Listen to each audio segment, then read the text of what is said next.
Today on Locked On Red Wings, Scotty and I are going to finish up our final grades for the Red Wings forwards.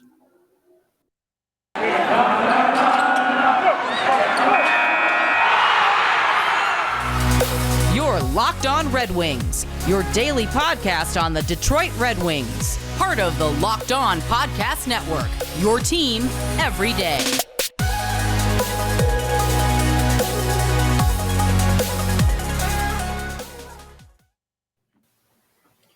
Welcome back to the Locked On Red Wings podcast. We are your hosts, Brian Fisher and Scotty Bentley. Scotty also hosts over at Locked On Tigers. Scotty, did the intro lag for you at all there? Freak No, out? it didn't. Okay, well, it did on my screen, and that was a bit bizarre. It froze, and then it tried to catch back up to where it was, and everything went really fast, including the music. That's kind of sick. I'm really curious, listeners out there, did the intro freak the hell out when I played it? But yes, Friday edition, Locked On Red Wings podcast. We're finally going to finish up our player grades for the year. We have 5 more forwards to get to. We're going to try and plow through them in the first 2 segments here. And then how do you feel about it Friday to finish things off for the week? We'll let you know. Because of things going on in my personal life, we're going to take a scheduled day off on Monday. So you will not get a new episode on Monday. We'll pick back up on Tuesday. But yeah, Scotty, we're going to finish off those forward grades today, part 3, finale. And I think, just like all the other episodes, we're going to lead off with... I think this is a fun group. It is a fun group because it's the group that's the hardest to grade, in my opinion. Except there could be a lot of variance. Yeah, a lot of variances. And again, like every other episode, we're going to lead off with the most interesting player. But I feel like this episode is different from the rest because this player is the most interesting for all the wrong reasons. Oh, you want to start? Hey, I'm down. Let's start with the big guy. I'm down. Filip Zadina, in the year 2021 into 2022, only managed to score in 74 games, 10 goals, 14 assists for 24 points. His expected goals for percentage relative to his teammates was .08, so he was a positive asset in creating scoring chances when he was on the ice. And his expected goals above replacement was just barely a negative .1. Scotty, when it comes to Filip Zadina, what kind of grade do you give him? Well, it's a fascinating conversation because, like you said, he is on the ice for scoring chances, and he is on the ice helping create scoring opportunities. It just up to this point in his career, it has seemed to be the finishing of those opportunities that is the biggest problem. And there's nothing that can really measure, will he ever actually fully take advantage of all those opportunities? And will he ever actually fill the net like everyone thought he would on draft night?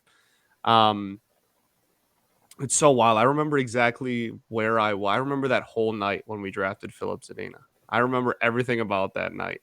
And it's just like now I think back, I'm like, wow. Wow. Filip Zadina, man. It's just crazy. What a polarizing player for, like you said, probably not all the reasons that a player wants to be polarizing. There's certainly much worse reasons to be polarizing, I guess, but it's really tough to grade him, to be honest. I think it's very difficult. I think you can start off by saying he's going to get less than a C. I know where my grade's going to be, and I'm really curious to see where you lie with what I said. So I've been going back and forth between 2. And I've been going back and forth between I think I want to give him a D+. Interesting. I think that's what I want to give him. Why do you feel like he deserves a D+? I feel like very loudly he has not lived up to expectations, and this was his first full year. And this is not a D+ of his ceiling going forward. This is not a D+ of the potential I think Filip Zadina has, because I want to keep him and I want to see this through, and I still think that he could be a really productive player at the NHL level. I do. But this is strictly what he gave us this past year, and I think that pretty objectively did not live up to expectations this season. Did have to step up in some roles that were probably too big for his britches, and um, was not, I don't think, a liability at any point on any of the lines this year. He was never terrible, but tried to move him up to the first line so that he could get some playing time with the best playmakers on the team. Didn't really help. Tried to put him on the second line. Didn't really help.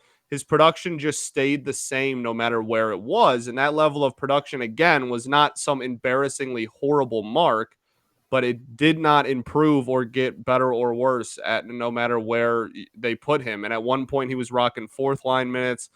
It's just it seemed to be a consistent, as you would say, a consistent carousel of just like trying to figure out where we can put him to get the most production out of him. And I'm not sure that I'm actually positive that after game 82, that question is still not answered. So to me, that leads to be a D plus. Yeah, so I agree with a lot of the sentiments you say, and a lot of the reasonings you have are the same reasons that I'm going to actually give him an F on the Wow. season.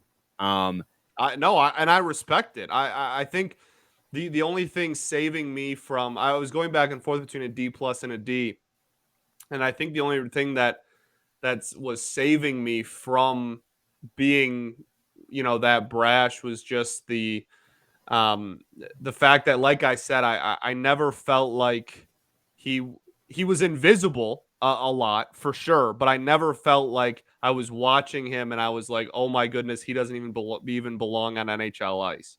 So like I I don't fault you for that grade, I guess is what I'm trying to say. yeah, so my big sticking points with him are last year he had an abysmal shooting percentage. It was god awful. And Jeff Blashill kept saying, this is a year where they're trying to improve defensively. That shooting percentage will come up. That was true with Dylan Larkin, but it was not true of Filip Zadina. And Filip Zadina being a sixth overall pick, regardless of whether or not it was his first career season, which agreed, like there's still time. But I do believe that after one full season of watching Filip Zadina, I believe the clock is actually starting to tick on whether or not, like, I wouldn't be surprised if in pretty quick order the team decides to move on from him, especially as I think he's going to be due up for a contract here sooner rather than later. He did not Yes. live up to my expectations at all. I was thinking this is the year he breaks out of his shell. He becomes a bona fide top six forward on this team, especially this team that needs a bona fide top six forward still. Because we've talked about it. Pius Suter's, temporary. Granted, Suter's a center, but we still need that bona fide top six center or forward rather. And he has not been able to step up in that role. 24 points in 74 games out of a guy taken sixth overall is not enough. And his shooting percentage again was 6%. Now, he was not a liability defensively. Defensively, he was decent, which is part of the reason why, relative to his teammates, at 5-on-5, he was a positive impact on the ice with a .08, just barely, but he was. But his expected goals above replacement being a negative, basically saying that he had less production in 74 games than a replacement level player would For have. sure. Absolutely fails my expectations. For The sure. fact And that it's fair. it'd be bad enough if he was just a smidge above a replacement level player, but the fact that it's below at all a replacement level player for a guy you took sixth overall to Yep. fill the back of the net just speaks to how lost he appears sometimes in the offensive zone. I mean, under pressure, he really struggles to make I the think right Nolan's pass, the quote right is the goal. best I've heard breaking it down. And like in the offensive zone, he completely white knuckles it. Like he just Absolutely. like gets stiff, and it like there's no fluidity. We haven't seen any creativity. It's just it's It's like all the it's pressure in the world just gets put on his shoulders the second that he touches the puck in the offensive zone, and and he crumbles. I don't know if it's because he just needs a goal to get moving because he just scored goals. Like we kept thinking every time he scored a goal, is this going to be when he finally gets hot? He got hot at one point and he was scoring a goal or assist like every other game for a Yeah, he stretch had of a like a like week. 4-game point streak or something. Yeah. And we're like, this is him getting hot. And then it just kind of fell apart. And we kept Yeah, and like holding out 3 of hope. them were assists or something. Yeah. Yeah. We kept holding out hope that eventually Filip Zadina would, figure it out, get the ball moving, and it would snowball. And it just didn't for more than 4 games at a time. And it's starting to make me wonder if, and again, he's still young. So I don't want to like just I don't want to just throw him away for lack of a better, terminology. For sure. But like I feel the clock's definitely ticking, and he definitely failed my expectations, which again is why I'm giving him an F. I certainly agree that the clock is ticking, and I think that again we have a situation where like I think if we probably polled like every single Red Wings fan, I think that the rating for Zadina fan base wide would probably be right in the middle of Mhm. our two ratings. I think we pretty much did like the high end and the low end Yeah. of, you know what I mean? Like highest possible grade you could probably feasibly give him and the lowest. And I think that, if you average it out, you'd probably get the fan base wide reaction. So I think that it's completely fair. And I don't think that I don't think that that's too dramatic of a take at all. It's very feasible. I mean, maybe he would have a little bit of a better season if he had tried some brownie batter Built Bars. I mean, it's possible. It certainly can't hurt. I know I love brownies, but you know what I love more? Brownie batter. Sometimes I eat half the batter just while I'm making the brownies, which is true. Like I feel like I'm getting called out right now. Imagine if you could lick the brownie spatula clean and get some protein in. You're in luck because Built has a new creation, and this one is even better than ever. The brownie batter puff. You heard me right. The puff that this puff takes protein bars to a whole new level, and they're available right now on built.com. Have you tried the Built Puffs yet? I'm not sure what you're waiting for. Puffs are covered in 100% real chocolate, delicious flavored marshmallow covered again in 100% real chocolate with 140 calories. That one's even less. 140 calories is even less than the birthday cake one, which I've been shilling so much because they're great. 17 grams of protein, which is more protein than that one. 7 grams of sugar. Brownie batter puffs are the perfect pick. Pick me up for any day. So the brownie batter one's even healthier than the birthday cake one. I didn't think that was something that they could manage, but here they are again. And they're made with collagen protein, which your body absorbs more efficiently and provides tons of health benefits.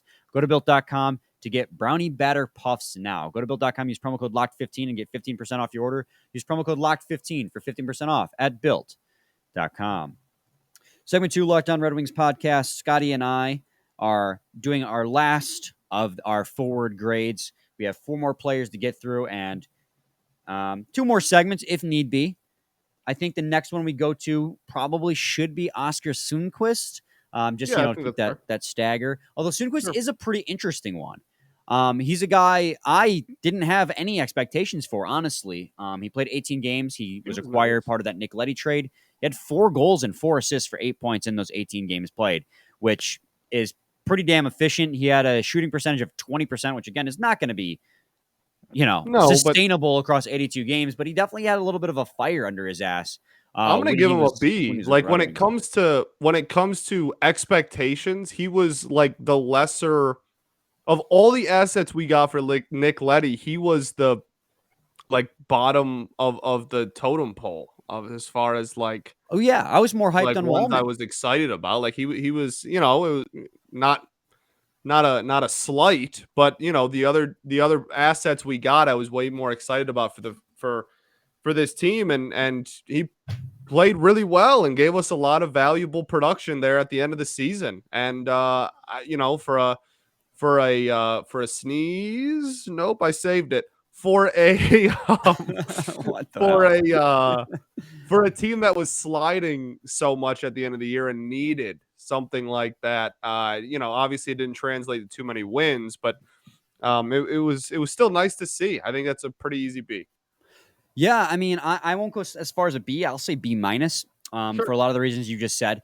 Obviously, 8 points in 18 games from a guy who you had zero expectations for. I had zero expectations for coming in. I mean, looking at his player card that Jay Fresh put out, he looked like a decent depth forward. Who wasn't on going to get much production. I'm like, oh boy, another one of these. And he had the most production out of any of them in a third of the games. So I was very surprised and happy. Possession metric wise, though, you can definitely see the holes For defensively. sure. He was definitely scoring above his clip. His expected goals above replacement in the 18 games played with the Red Wings this season was negative 2.2. So he was expected to score 2 goals less than a replacement level player across that span, but he scored 4 goals. So he was he was capitalizing on some and scoring in areas that, is not expected of him. So, and that's part of the reason why his shooting percentage was so high at 20%. So you see those holes a little bit, and you think across an 82 game season that, levels out a bit, but the production doesn't lie. Despite the advanced metrics, despite relative to his teammates, him being a negative on the ice, he was still producing. So, I mean, I can't in good faith say, well, his possession metrics are awful, so he gets a lesser grade. I give him a B- because he still exceeded my expectations. 8 points in 18 games out of a depth forward is phenomenal, even if they were a couple of more empty net goals. Absolutely. No, I 100% agree. And then let's rapid fire another one off here. Let's move on to Michael Rasmussen. He's probably the next most interesting player next to Zadina in this episode. Michael Rasmussen in 80 games played had 15 goals and 12 assists for 27 points, a shooting percentage of 11.63. He had a relative to his teammates expected goals for percentage of negative 0.22, and his expected goals above replacement was 0.4. So definitely a little bit of a mixed bag. Scott, I'm gonna have to go to you first on this one because I'm not settled on my grade for him yet because there's two Michael Rasmussens in this season that I want to grade. Right, that's exactly what I was gonna say. There's first half Ross and there's second half, and there's a different grade for the two of those. It's like at the beginning of the year, we kind of thought like, okay, like this is Michael Rasmussen again. We were like, not really impressing too many people. And then as the season went on, he started producing more and more, and like even showed some speed at times. And everybody, I think as a whole, we were all pretty impressed with his production in the second half of the year. So I mean, if we're gonna continue to get like second half for like 2022, Michael Rasmussen, I mean that's what, a C plus or a B minus? Yeah, I'm right there with you. I'm going to give him a C plus because Yeah, if my expectation was him to be a decent depth forward, I think the end of that season, and they experimented a little bit with him at wing as well. I think at the end of that season, he hit a stretch, he hit a stride. He was really starting to find himself, and he was playing pretty damn well. A lot of his points came in the end, and he set a career high in points this season as well. This being the most he's played in a season as well. But last season in 40 games, he had 12 points, and he more than doubled that in twice as many games. So he 27 points in 80 games instead. This was the first year that he had won over 50% of his faceoffs with just barely 50.1%. And again, that expected goals above replacement being a positive, reflects on him that, he is putting himself and his team in positions to score more than he is not. So I agree. The fact that relative to his teammates, he's still a negative indicates he still has to shore up his defensive game a little bit, and his size. He needs to use his size more. I still say that because for a guy as big as he is in the corners, he doesn't pressure as hard. But I think the career highs, I think he showed signs of life at the end of the season, which is why I'm comfortable giving him a Immense C signs plus. of life. A C plus for slightly above my expectations. Fair enough. Yeah, no, I think I'm right there with you. I think I'm right in that C plus B minus range. Awesome. I'm gonna save the boy you love for last. So before we get into the next ad read, let's knock out Joe Veleno. Now, this is another tough one to grade because this is a guy who's not on the NHL roster to start the season and only got called up because of injuries. Now, he made a couple trips back down to the AHL due to the All-Star break, the COVID lock, the COVID stoppage, amongst other things at the time. I know what I'm giving him. You know what you're giving him? In 66 games played, he had 8 goals and he had 7 assists for 15 points. At times, he was forced to play up in the lineup after Larkin got injured. He was a negative 0.41 relative to his teammates, and his expected goals above replacement was a negative 2.3. So his possession metrics do not look favorable upon him. Right. So the first stint was brutal. Yes. I think we can all agree that the first stint was really, really rough, and he did not look very good at all. The last stint that carried through the end of the season, I think was really solid. And I think that we got the The I think he met expectations for his final stint up. I think that he was, I mean, like you said, at times asked to play like first line, second line, like really was playing up. Um, and I thought he was skating a lot better. I thought he was a lot more aggressive than he was in the first stint he had this season. I was pretty impressed with him by the end of the season. And so I think I'm gonna give him exactly a C. I think that when it's all said and done, at least how he ended the year, like I said, was pretty much exactly what you should expect out of a guy who's a decently rated prospect coming up to the NHL roster for the very first time and having to play a much bigger role than was probably of asked for or expected of him. I think that what he gave you by the end was pretty much right on par with most people's expectations, even if that's not, fantastic production. Yeah, I'm 100% in agreement with you. I mean, this is a guy who, we campaigned for to be on the NHL roster, but he did not. For in our opinion, he was a replacement level player. He was a guy that we felt should be on the NHL roster. So for him to come in and then be brutal at the first half, and we were like doubting ourselves after him getting sent down, he comes back up and he's much improved.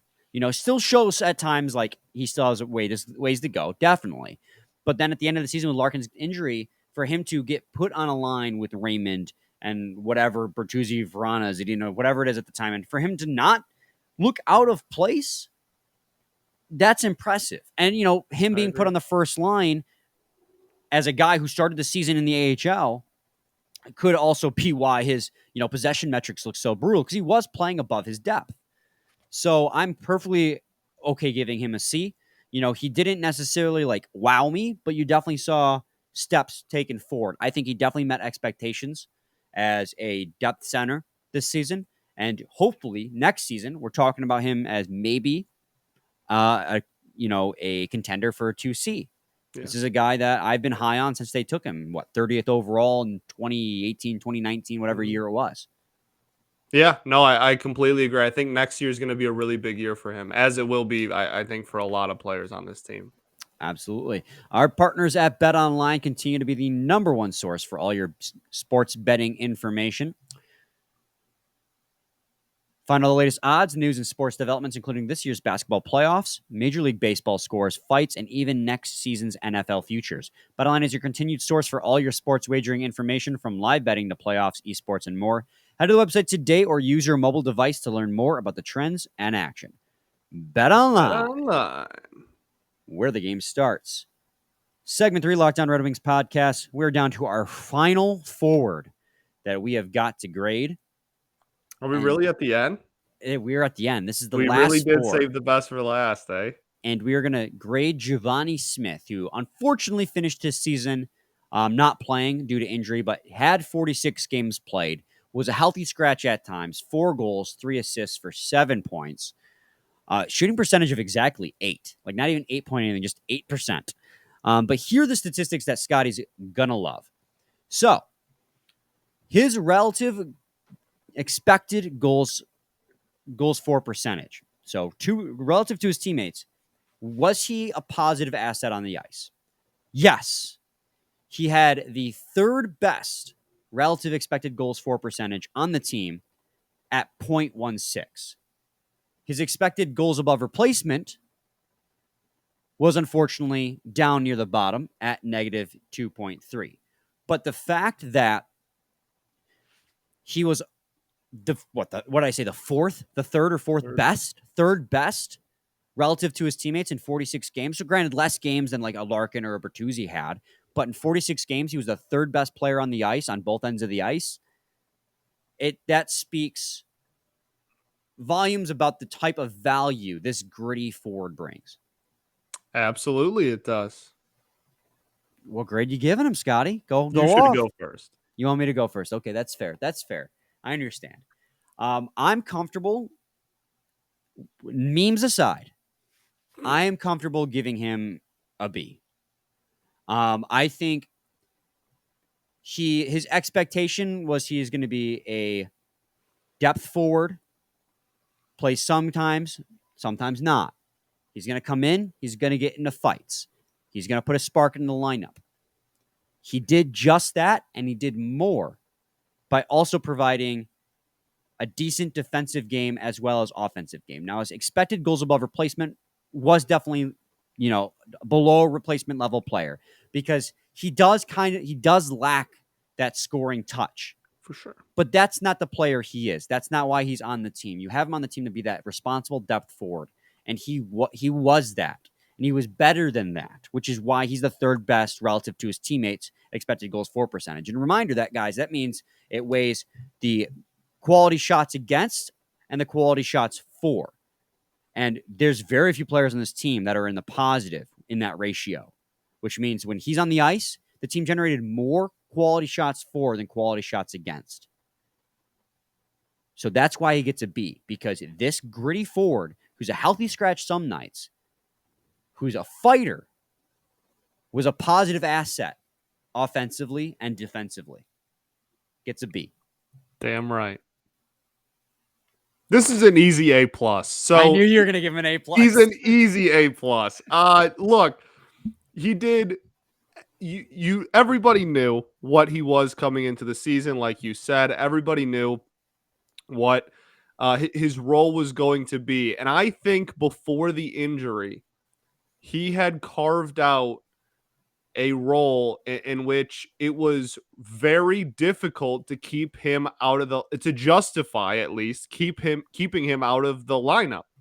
And I think the last week or two before the injury, that was the case. I think that people were looking around at one point in the season and going, why is Giovanni Smith not in the lineup? Where's Giovanni? Where's Giovanni? And I think that it's because he brings something to this team that nobody else brings. Nobody else is even close to as aggressive of a player. Like it's just, and he's like one of the players who will stand up for his teammates. Right. I think every team needs that. We saw a couple of lines. Larkin got hit, and then they said, okay, and they put him on the first line for 2 minutes so that he would go out there with Larkin the next time. You know what I mean? Challenging guys like Milan Lucic. Like, exactly. He is the only dude on this team that can do what he does. And he has the best hair in the NHL. And it's just simply the easiest A+, I think, of the entire roster. I think that the only thing holding me back from giving him an A is that he was not an everyday player. I think if he had become an everyday player, I would have given him an A as well. But the fact that he still was a healthy scratch at times, and that might just be because of his play style, might be because of bad coaching. But the fact that when it came down to brass tacks and you had to decide what forward you wanted and what forward you didn't want, that they were opting for other options is why I give him a B. But that's not like a bad B. That's a great B. I mean, he exceeded my expectations quite a bit this season by, like I said, I don't need to go back and retread all that I just said. But he exceeded my expectations, and that's why I give him a B. I respect your A+. I think there's a little bit of bias mix in there because you love the man, but I respect why you love him. Zero bias. Zero bias. But yeah, that wraps up all our forwards. I do, like I said, we will be off on Monday because team grade really quick. Team grade. I will also because I want to do a GM. I want to grade Yzerman at some point. Oh, okay. But we can do coaching staff, GM, team. Well, coaching staff doesn't really matter. They're all gone. Easy F. I mean, fair enough. There you go. Breaking news. Fair enough. I feel like Yzerman because we can do a whole segment on him alone. We should save that for. I think we maybe should do a team overall grade too. We can do that, and whenever we do the Yzerman one. Yeah, that's true. We can do those two together. There we go. We're live planning our future episodes. This is literally how Brian and I plan shows. We're like, what do you think we should talk about this week? Well, we could do this. All right, we could do this. And we're going to bring more prospect profiles for you guys too. The thing to remember too, guys, is I know the offseason is long. It is a marathon, not a sprint. So I'm sure there are going to be times where you guys. There's a lot of stuff of like people like, hey, like talk about this. Like we're gonna get there. I first off, greatly appreciate the content ideas because it is a long off season, but we will I take notes. we will get I steal. to all of them because it is a very long off season that we will be doing 5 shows a week for a majority of. Yeah, that's And we the will thing. certainly get around to everything. Like, I'm getting we get comments saying, cover free agents, and we're definitely going to do that. There's some really exciting free agents. Johnny Gaudreau is going to be a free agent, and his team's he just scored the What a game winner series. against the Dallas Stars What a to send them to the series. second round. He's great. So there's definitely free agents we want to get to, but off season's a Free agency's a marathon. long ways away. Yeah, it's a marathon, not a sprint. And we have a lot of content to cover, and we have a lot of shows to do because we're going to be at 5 episodes a week until mid-July. So just stay patient with us. We promise we're going to get you all the stuff that you guys want to hear. And so, like I said, next week we'll probably do a little bit of we'll grade Steve Eisman. We'll give a team grade that'll probably be 1 episode whole, and then we'll bring you another prospect profile, maybe 2. Depends how well I am at getting guests on board. So that's a little bit of a wild card. So, Scotty, any final thoughts, buddy? We ball as always, and go listen to my interview with Cody Clemens. Yes, today. Go listen to anything that Scotty does. Well, Anything. listen to Cody Clemens. Thanks for making Locked On NHL, Locked On Red Wings your first listen every day. Now go listen to Locked On NHL. From first round matchups to each Stanley Cup kiss, Locked On NHL covers the playoffs like no other. Hear the latest news and opinions from local experts every Monday through Friday. It is free and available wherever you get your podcasts. We'll be back Tuesday with a new episode. Again, taking Monday off. Same what the hell is that? Same time. This is crazy. Same place. It's your team. Every day. Every day. Always struggled at intros and outros. Always.